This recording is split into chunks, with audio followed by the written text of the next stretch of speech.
গানটা দুজনাকেই করাবো। তো হাজারবার কহেও কানে কথা ঢুকে না, পেটে কলমে ভরে থাকলে তো জানবে। ওরে বুধার মা, হ্যাঁ রে তুই কহা তো তখন থেকে বুদুর বুদুর করে কি করছিস কহা তো? হ্যাঁ, পড়ালেখা করে কি হবে? আমি পড়াবো না।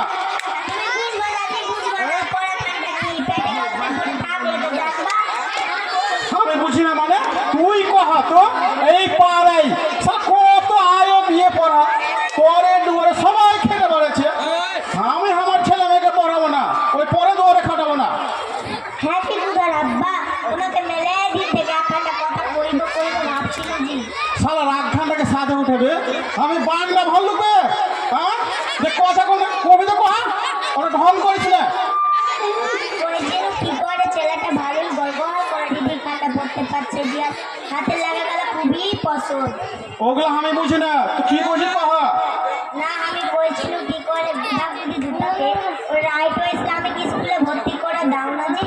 লোকের মুখে শুনতে পাচ্ছি যে ওই স্কুলে খুবই ভালো পড়াশোনা হয়েছে। শালা তোর ফদলি ফের শুরু হয়ে গেল, বেশি ফদলি করে তাকে দিনও কামাত করে। তুমি ওগুলাই পারবা, পেটে ভিতরে করে থাকলে তো পেট থেকে ভালো কথা বেরোবে। ওরা তো ভিতরে কালি নেয়, মুখ পুরা মুখটা দেখতে জ্বালা তো আমার কত আশা ছেলেটা বড় হবে, সারা বড় হয়ে ওকে বিদেশে পাঠাবো, বিদেশে টাকা ইনকাম করবে আর আমাকে পাঠাবে। আমি সব পাই আমরা ফ্যান দিয়ে কত মজা করবো, একটা আইফোন কিনবো, কেটিএম গাড়ি কিনবো, সারা ঘুরে বেড়াবো। পর হবে আমার কথা শুনেছে না শুনবে, নিজে যেমন টেলফোন তেমন দুটা করে দুটাকে টেলফোন করে রাখবে। ওগুলো বুঝি না, আমি ছেলে মেয়েকে পড়াবো না, সোজা কথা। ঠিক আছে, ছেলে মেয়েকে পড়াবো না, অত কি আছে।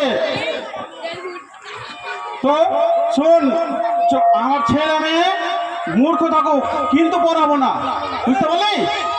কিন্তু পড়াবো না, ওই লোকের দুয়ারে দুয়ারে খেটে বাড়াবে আর আমি ছেলেগুলোকে পড়াবো, ওগুলো চলবে না। তুই দেখতে পাস না সরকার চাকরির নামটা কি করছে, সব পড়ালেখা করে তাও মাটি কাটছে। হ্যাঁ, তুই পড়ালেখা করে কই কি হচ্ছে বলতো? আমি আসছি, ওই ছেলে আর মেয়ে দুটাকে মারবো আজকে, তারপর কি কোথায় দিয়ে পাঠাতে পারছি।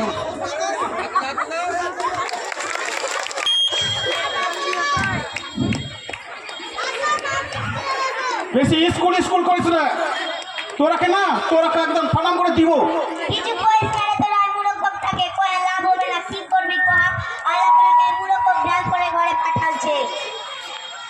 এই শোন, তুই বড় হ দিয়ে তুই আর আমি বিদেশে যাব, অনেক টাকা ইনকাম করবো বুঝলি। তারপরে একটা 4 চাকা কিনবো, তোকে একটা মোবাইল কিনে দেবো। এই রচনা, তোকে পড়তে হবে না বুঝলি। সারা তোর বিয়ে দিলে তো তুই ওই শ্বশুর বাড়ি যা আখের ছাই টানবি, হ্যাঁ ফের পড়বে কত বড়। কপালে জুটে কই বাড়িতে কেউ আছে?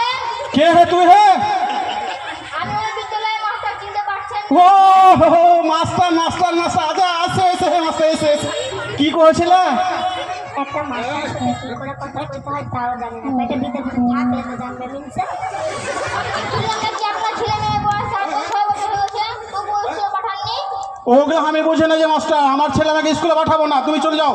আমি কতদিন কয়েছি যে ছেলেটা ভালোই গোল করে ডিডি খান্ডা পড়তে পারছে আর হাতে লেগে গেলে খুবই পানির মতন চকচক, তা বুঝে না। আপনার ছেলে মেয়েকে বিদ্যালয়ে পাঠান, এটা ওর মৌলিক অধিকার, আর আপনি তার মৌলিক অধিকারকে নিতে পারেন না। আমি এক কথার মানুষ হয়ে আমি স্কুলে পাঠাবো না ছেলে মেয়েকে। আপনিও জানেন যে মৌলিক অধিকার আইনে আপনার 14 বছর পর্যন্ত জেল হতে পারে। জেল হতে পারে? ঠিক আছে, তুমি যখন কইছো হে মাস্টার, তখন খালি এই ছেলেটাকে পাঠাবো, আমি ওই মেয়েটাকে পাঠাবো না, ঠিক আছে? ওয়ালাইকুম মাস্টার, কি করেন আপনি? যদি আগে বাড়ি না আসতেন তাহলে আমার ছেলেটা আর মেয়েটা মূর্খ হয়ে থেকে যেতে পারে বাপের মতন। তাই আপনাদের কাছে মেসেজ, আপনারা আপনার ছেলে মেয়েদেরকে স্কুলে পাঠান। আজকে যে শিশু আগামী দিনের সে ভবিষ্যৎ হতে পারে, সে শিশু আগামী দিনের ডাক্তার, মাস্টার, প্রফেসর, ইঞ্জিনিয়ার, সমাজসেবক। ধন্যবাদ।